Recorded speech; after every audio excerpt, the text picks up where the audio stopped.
When wealthy influencer Blake Richardson live-streamed himself mocking Filipino traditions as backwards poverty culture, he expected his million followers to laugh along.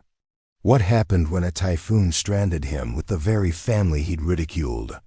Changed everything he thought he knew about wealth, worth, and what it means to be truly rich. Sometimes, the most valuable lessons come from the people society tells us have nothing to teach. And 1 week can shatter a lifetime of privilege and prejudice. The sleek marble floors of the luxury resort in Palawan gleamed under crystal chandeliers as Blake Richardson adjusted his designer sunglasses. At 28, he commanded attention wherever social media influence mattered. His travel vlogs reached over 2 million subscribers.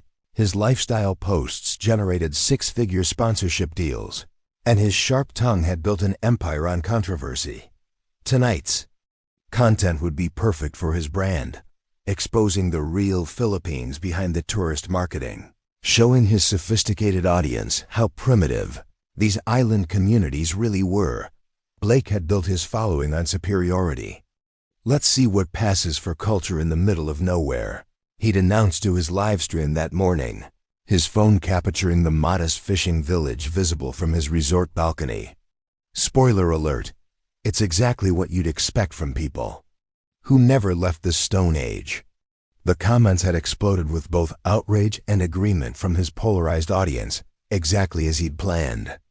Controversy meant engagement, and engagement meant money.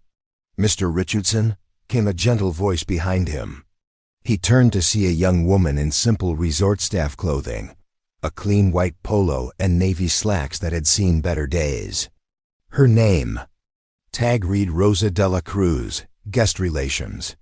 She was probably mid-20s, with hands that showed she'd worked harder jobs than hotel guest relations, and eyes that held a patience Blake immediately found annoying. In his experience, patient people were usually hiding their desperation. "Your boat tour is scheduled for tomorrow morning," Rosa said, with a smile that seemed genuine despite his reputation for being difficult. "Finally," Blake replied, not looking up from his phone where he was editing his latest dismissive video about primitive island life. He'd grown accustomed to staff who existed solely to serve his needs and facilitate his content. Rosa quietly confirmed his schedule details, ensuring his camera equipment was properly stored and his dietary requirements were noted. She'd worked at the resort for 6 months, saving money to help support her family in the nearby village of San Isidro. She'd seen Blake's videos that morning, his mocking commentary about Filipino families living in simple homes, his dismissive attitude toward traditional values. Like many locals, she felt hurt by his words. But she'd also noticed something beneath his arrogance, a restless emptiness that reminded her of people who had everything they wanted, but nothing they needed. Blake noticed her again as she carefully arranged his video equipment. Her touch was respectful, almost reverent, as if even his expensive gear deserved care. "Careful with that camera," he said condescendingly. "It costs more than your entire village probably sees in a year."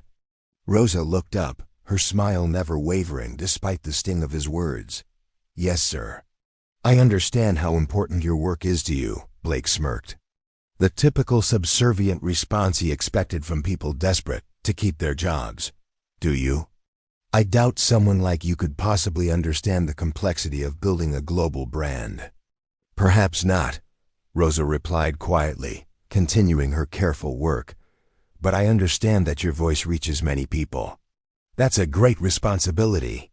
Something in her tone, not defensive, not argumentative, just sadly thoughtful, irritated Blake more than anger would have. The resort manager approached with the next day's itinerary. Blake's boat tour would take him to several traditional fishing communities, perfect for the authentic poverty tourism content his audience craved. "Make sure we get the really desperate shots," Blake instructed loudly, knowing Rosa could hear. "My followers love seeing how the other half lives. Makes them appreciate civilization." Rosa continued her work silently, but Blake caught a brief tightening around her eyes. "Good.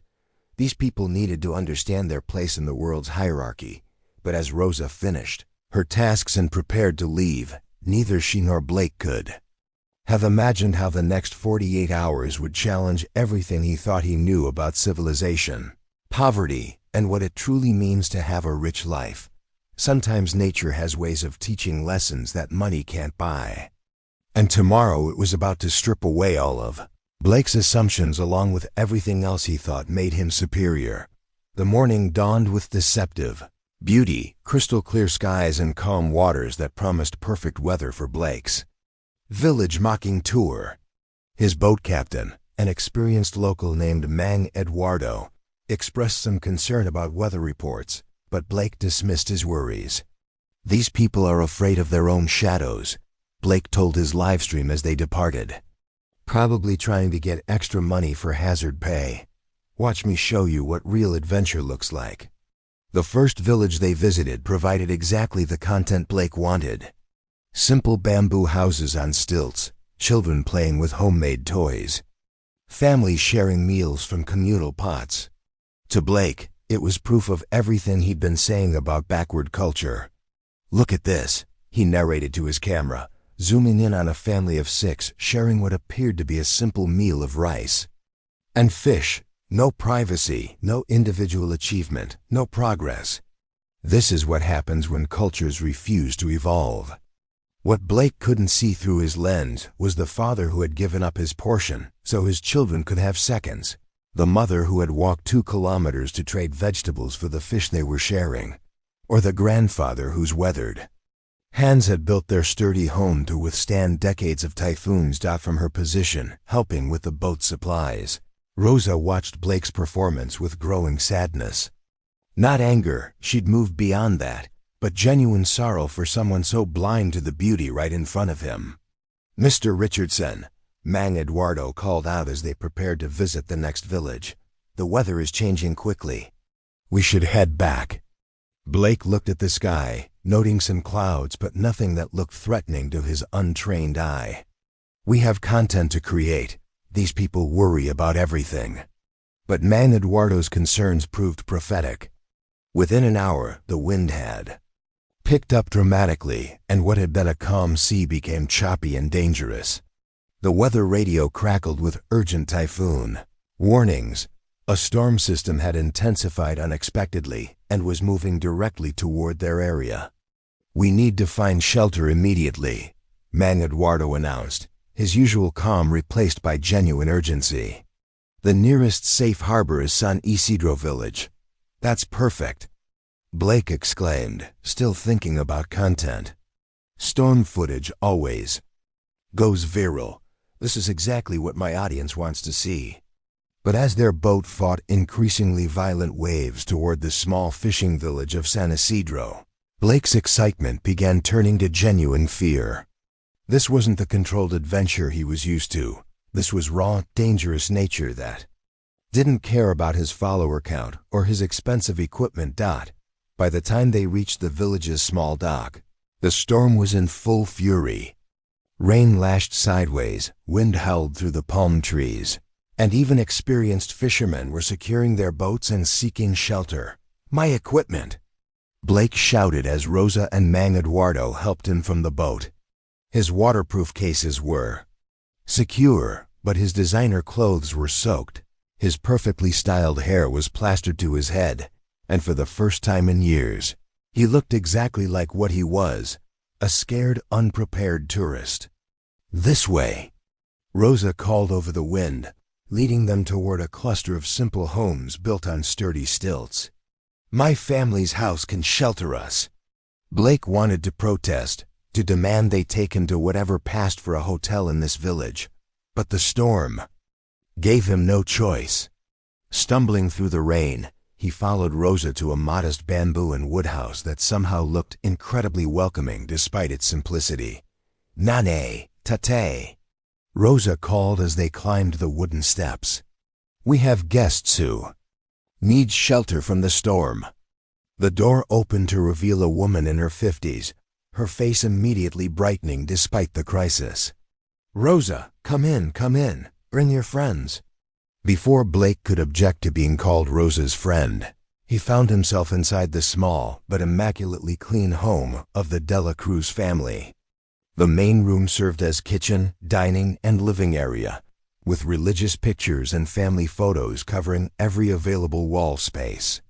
"Mama, this is Mr. Richardson and Mang Eduardo," Rosa said, wringing water from her hair. Their boat got caught in the storm.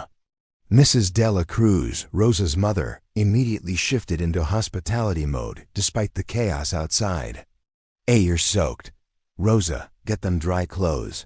I'll make hot soup."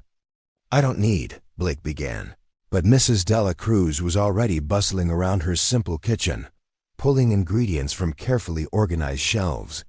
"You'll catch pneumonia in those wet clothes," she declared with the authority of someone who'd raised 5 children.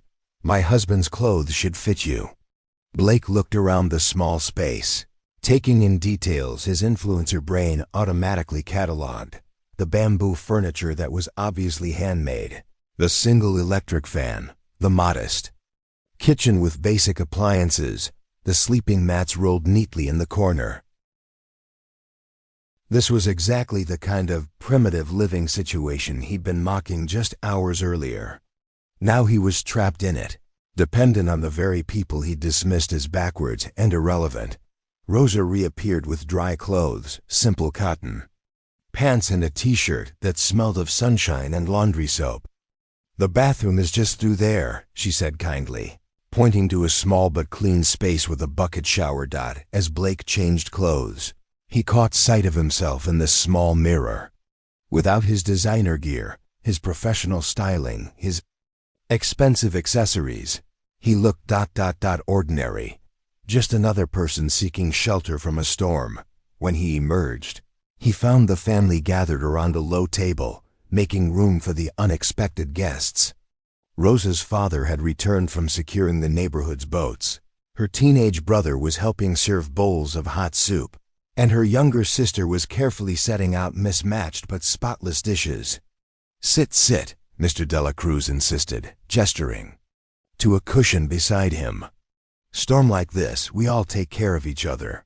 Blake hesitated. This wasn't content creation.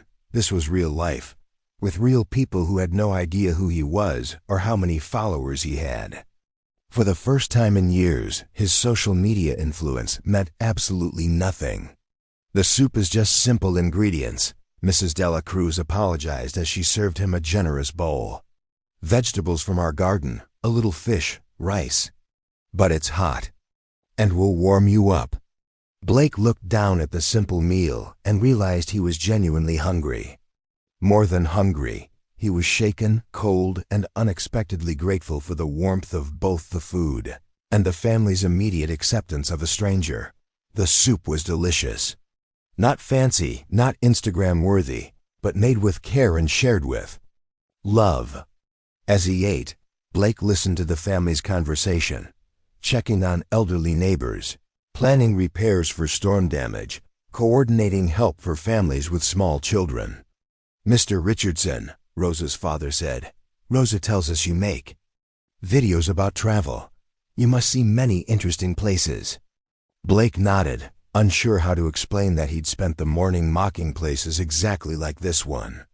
"That must be wonderful work," Mrs. Dela Cruz added, helping people learn about different cultures.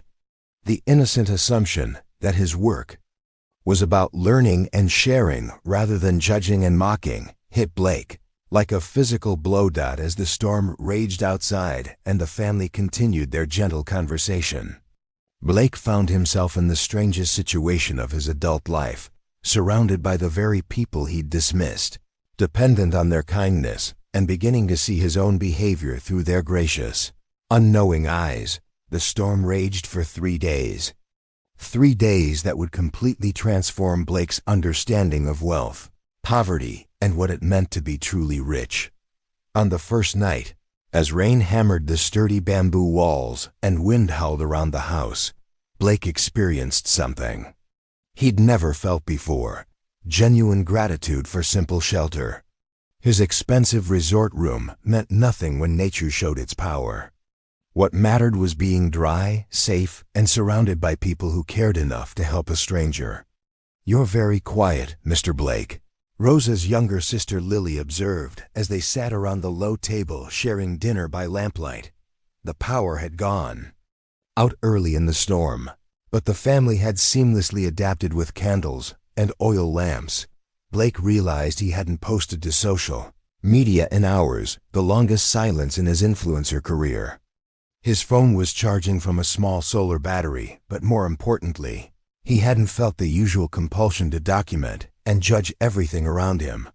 "I'm just processing," he admitted. "The storm is scary when you're not used to them," Lily said kindly, "but our house is strong. Papa built it himself after Typhoon 5 years ago.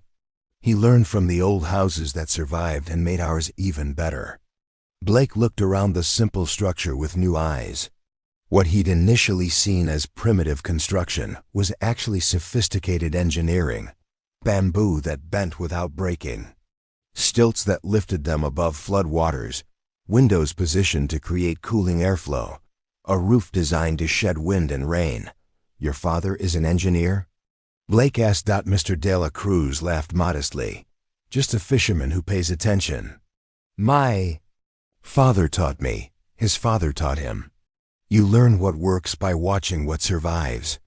That night, sleeping on a simple mat in the family's small guest area, Blake lay awake thinking about survival. His whole life had been about accumulating things, followers, money, status symbols, experiences he could monetize. But here, surrounded by people who owned almost nothing by his standards, he felt safer and more cared for than he had in years. The second day brought a revelation that shattered his remaining arrogance completely. Blake woke to find Mrs. De La Cruz already preparing breakfast despite having fed and housed 3 unexpected guests with no notice and no compensation. "Ma'am," he said awkwardly, "I should pay you for the food, the shelter." "Pay?" Mrs. De La Cruz looked genuinely confused. "You think we charge for helping neighbors? But I'm not your neighbor. I'm a stranger who— Everyone is a neighbor. When they need help," she interrupted gently. "Besides, Rosa says you're far from home and worried about the storm. No mother lets someone's child go hungry or sleep in the rain." Someone's child. Blake realized that in her mind, he wasn't a successful influencer or a wealthy tourist. He was simply a young person who needed care. And that was enough. As the day progressed, Blake watched the family's routine with growing amazement. Despite having almost no material possessions by his standards, their life was rich with purpose, connection, and contentment. Rosa's father spent the morning checking on elderly neighbors, making sure everyone had enough food and medicine. Rosa's mother coordinated with other families to share resources. One family had extra rice, another had vegetables, a third had medical supplies. "This is how we've always survived," Rosa explained as Blake helped her carry supplies to an elderly couple down the street. "When one family has nothing, others share. When everyone has a little, no one goes without. But what's in it for them?" Blake asked, his influencer mind still thinking in terms of transactions and personal benefit. Rosa stopped walking and looked at him with genuine puzzlement. "What do you mean?" "I mean, why help people who can't help them back? What's the return? On investment?" "The return," Rosa said slowly, as if explaining something obvious to a child, "is living in a community where people care about each other. The investment is in the kind of world we want to live in." That afternoon, Blake discovered something that completely revolutionized his understanding of wealth. Rosa's teenage brother Miguel approached him shyly, carrying a worn notebook filled with carefully written English phrases. "Mr. Blake," Miguel said hesitantly, "Rosa says you're from America. Could you help me practice English? I'm studying to be a marine biologist, and I need English for university." Blake looked at the notebook, filled with advanced scientific vocabulary and complex grammar exercises. "Where did you learn all this?" "From books at the library in the next town," Miguel replied. I walk there every Saturday when there's no school. It takes 2 hours each way, but they have university textbooks there. You walk 4 hours to study at a library? Miguel nodded as if this were perfectly normal. Rosa sends me part of her salary for the boat fare when she can, but usually I walk. Education is worth any sacrifice. Blake spent the afternoon helping Miguel with pronunciation and grammar, amazed by the teenager's dedication and intelligence. Here was someone who would walk hours for the chance to study, who treasured knowledge the way Blake treasured expensive gadgets. "What kind of marine biology interests you?" Blake asked. Miguel's face lit up. "Coral reef conservation. Our reefs are dying from pollution and warming water. I want to learn how to save them, how to teach people to fish sustainably, how to protect our ocean for my children's children." Blake stared at this teenager who owned almost nothing but dreamed of saving the world, who had never left his small island but thought in terms of global impact, who saw education not as a privilege but as a responsibility. That evening, as the storm finally began to weaken, Blake sat with the family around their simple dinner table and experienced something unprecedented. He forgot about his phone completely.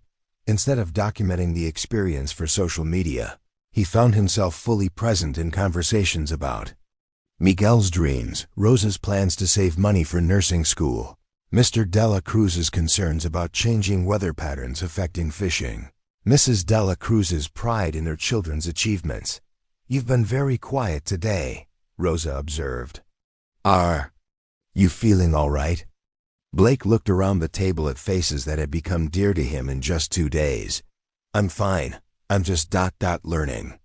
"Learning what?" Lily asked with a child's direct curiosity. Blake was quiet for a long moment. "Learning that I've been very stupid about what makes people rich." The family exchanged glances, not understanding his meaning, but sensing his sincerity. "You know," Mr. Dela Cruz said gently, "we may not have much money, but we have everything we need. Family who loves us, work that feeds us, neighbors who help. U.S. dreams for our children. What more could anyone want?" Blake realized he couldn't answer that question. For the first time in his adult life, he genuinely couldn't think of anything this family was missing that actually mattered. That night, as he lay on his simple mat listening to the storm finally passing, Blake made a decision that would change everything. He was going to delete his mocking videos about Filipino culture and start over. But first, he had some serious apologizing to do. On the third morning, Blake woke to sunshine and the sound of voices outside. The storm had passed, leaving the village to assess damage and begin repairs. What Blake witnessed next would stay with him for the rest of his life. Without any formal organization or government coordination, the entire village had mobilized to help each other. Families whose homes were undamaged were already sharing tools and materials with those who needed repairs. Elderly residents sat in the shade directing younger people in traditional building techniques. Children too small to help with construction were running messages between work crews and bringing water to the adults. "How does everyone know what to do?" Blake asked Rosa as they joined a group rebuilding a neighbor's roof. "This is what community means," Rosa replied, handing him a hammer. "When everyone helps, everything gets done faster, and everyone knows they'll have help when they need it." Blake had never done manual labor in his life, but he found himself genuinely useful helping to lift bamboo posts and secure palm frond. Roofing. His hands blistered, his back ached, but for the first time in years, he felt like his actions had immediate, visible value. "You're learning fast," called out Mang Benito, the elderly man whose roof they were repairing. "Rosa's friend has good hands for building," Rosa's friend. Not the famous influencer, not the wealthy tourist, just Rosa's friend who was helping with the roof. Blake realized he'd never had a more meaningful introduction in his life. As they worked, Blake found himself in conversation with Mang Benito, who had lived through decades of typhoons, political changes, and economic challenges. "You know what I've learned in 80 years?" The old man asked, settling beside Blake during a water break. Money comes and goes, governments change, storms pass. But people who know how to take care of each other, they survive everything. But don't you want more? Blake asked, genuinely curious. Better houses, modern appliances, security? Mang Benito smiled. I have 6 children who visit me every week, 12 grandchildren who run to hug me when they see me, neighbors who check on me when I'm sick, and enough food to share with visitors like you. How much more security could a man want? That afternoon, Blake made a decision that shocked everyone, especially himself. Standing in the village center with his camera equipment, he went live to his 2 million followers. But instead of his usual polished presentation, he appeared exactly as he was, sunburned, sweat-stained, and humbled. I need to tell you something, he began, his voice different from the confident tone his audience knew. 3 days ago, I made videos mocking Filipino culture. I called these people backwards, primitive, and poor. I was wrong about everything. The comments started flooding in immediately. Confusion, anger, disbelief from followers who expected his usual content. I want to show you what real wealth looks like, Blake continued, turning the camera toward the village reconstruction efforts. These people, who I dismissed as having nothing, have spent 3 days taking care of a stranger who insulted them.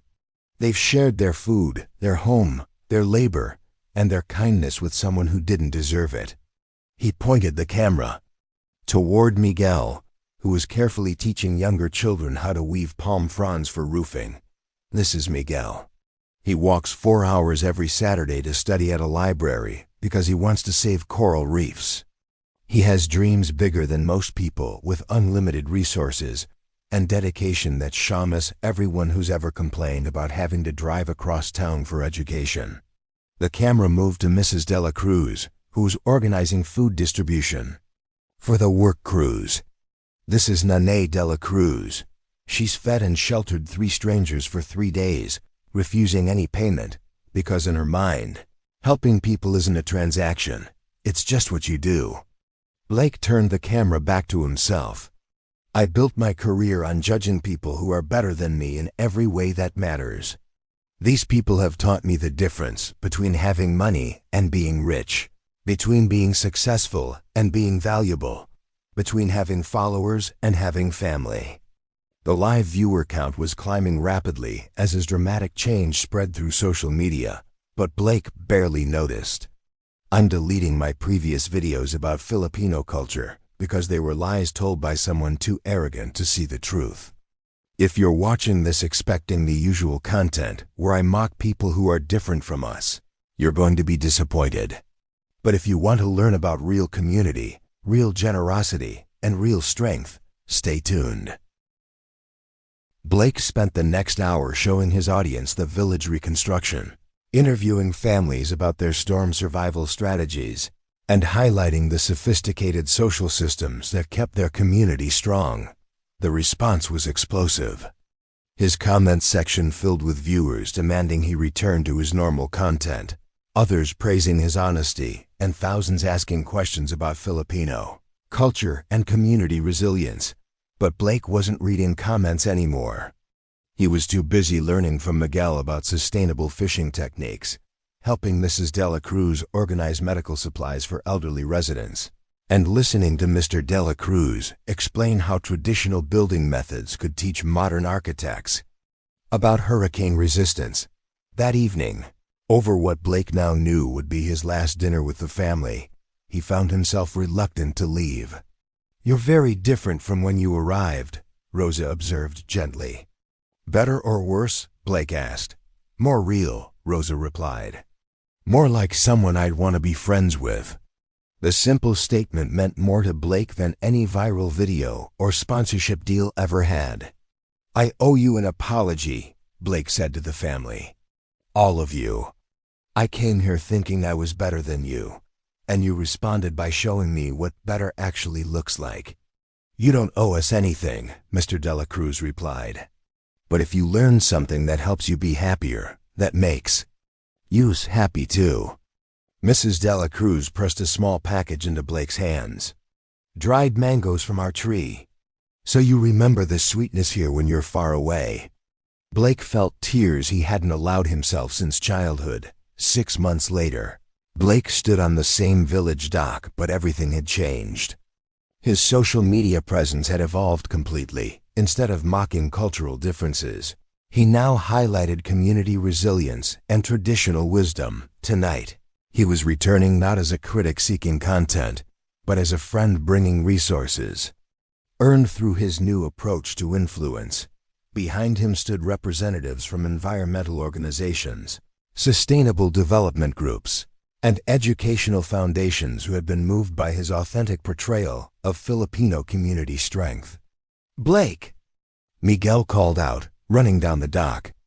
In 6 months, he'd grown taller and more confident, his English now fluent enough for the marine biology scholarship Blake had helped him secure. Miguel. Blake embraced the teenager who had taught him that dedication mattered more than privilege. Are you ready for university? Thanks to you and Rosa's sacrifices, yes, Miguel beamed. And I'll be home every holiday to work on the coral restoration project we discussed. Mrs. Dela Cruz approached, her face bright with joy. Hey, Blake. You came back. And look, you brought friends. Friends who want to learn what you taught me, Blake replied, gesturing to the delegation behind him. About community resilience, sustainable living, and what real wealth looks like. Rosa appeared at his side, now enrolled in nursing school. Thanks to a scholarship fund Blake had established, but still working part-time as a cultural educator for respectful tourism initiatives. Nervous about showing them around, she asked with a knowing smile. Grateful, Blake corrected. Grateful that you saw something in me worth saving when I couldn't see anything in myself worth preserving. That evening, over a feast prepared by the entire village, Blake addressed the mixed crowd of locals and visitors, friends and new acquaintances. 7 months ago, he began, I came here convinced that success meant having more than other people, and that my job was to prove my superiority by mocking those who had less. The crowd listened quietly, many remembering his transformation. Instead, this community taught me that real success means contributing to something bigger than yourself. That real wealth isn't what you accumulate, but what you share. That real influence isn't about followers who watch you perform, but about relationships built on mutual care and respect. He paused, looking around at faces that had changed his understanding of everything. You took someone who insulted your culture and treated him like family. Not because he deserved it, but because that's who you are. You taught me that the most important question isn't what can I get, but what can I give? Not how can I stand above others, but how can I lift others up? The applause was warm, but more important was Aina running up to show him her improved English homework. Mang Benito inviting him to help with tomorrow's fishing expedition, and Mrs. Dela Cruz insisting he take home enough food for a week. Later that night, as Blake walked along the beach with Rosa, he reflected on how completely his definition of success had changed. What will you tell people about Filipino culture now? Rosa asked. The truth, Blake replied. That it taught me the difference between being rich and being wealthy, between having influence and making a difference, between building a following and building a family. He paused, looking back toward the village where his transformation had begun, and that sometimes the most important lessons come from the people we're quickest to judge. Blake's new content approach had cost him some followers but gained him something more valuable: partnerships with organizations doing meaningful work, friendships that transcended social media, and a sense of purpose that no amount of viral content could provide. The Philippines had given him what no amount of online success ever could: a community that chose him not for his influence, but for his willingness to grow. A family that claimed him not for what he could give them, but for who he was becoming. And a heart capable of the very generosity he'd once dismissed as naive. His phone buzzed with notifications from his latest video about sustainable community development, but Blake didn't check it. He was too busy planning tomorrow's coral restoration dive with Miguel and discussing Rose's ideas for expanding community-based healthcare. Some things he'd learned were more important than going viral. What did you think of Blake's incredible transformation? Have you ever had your prejudices completely shattered by experiencing something firsthand? Share your stories in the comments below. I love hearing about moments that humbled us and made us better people. If this story of unexpected generosity and cultural wisdom moved you, please subscribe and hit that notification bell. There are so many more inspiring stories about communities that change lives through simple kindness, waiting to be told. Where are you watching from today? Let me know in the comments and tell me about a time when strangers treated you better than you deserved. And remember, the most profound wealth isn't found in bank accounts or follower counts, but in communities that choose to see the best in each other and work together to lift everyone up. Until next time, keep your heart open to learning from the people society tells us have nothing to teach.